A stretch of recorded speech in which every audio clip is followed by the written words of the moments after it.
Our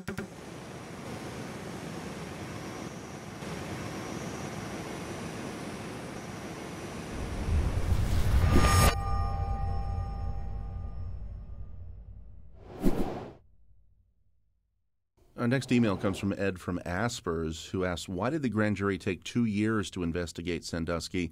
Was the 2010 election a factor in delaying the investigation? No. I think I know what he's going for there. And I see this all the time, and I'm saddened that people would even think that way.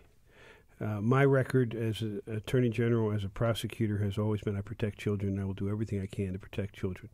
I created the child abuse or the child internet predator task force, almost 300 arrests during my tenure of going after that. Anybody who's thinking that is just thinking political. Yeah. When it comes to protecting children, this is not a political issue. Grand juries, the people need to understand, the grand jury doesn't meet every day, 5 days a week, 12 months a year.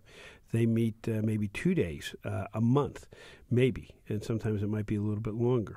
And it's up to the grand jury to decide how much time they need, right? Well, it's up to the grand jury to decide how much time they need, but also grand juries aren't impaneled for a special investigation. They have other cases in front of them also. And oftentimes, and I'm going to talk generically, oftentimes when you're conducting a grand jury investigation, you think you're going to take a witness before the grand jury on the first of a month, and all of a sudden there's a problem. An attorney may say, no, I don't want to go before the grand jury. We need to work this out a little bit. So it gets delayed. And so these investigations do not mirror what everybody sees on television with the CSI effect or NCSI, whatever you want to call it, where, my goodness, they solve crimes in 24 hours or a week. These investigations, particularly an investigation like this, where you have high-profile people that are involved, you have a crime such as this that people try to hide as much as they possibly can, and that victims are reluctant to come forward. And as you read the papers today, as we speak, what I've just related to you is exactly what other prosecutors in Pennsylvania are talking about. You have to develop these witnesses. Along those lines, the names involved, the severity of the allegations, I want to go back to when you're in your office at the Attorney General's building and it hits your desk.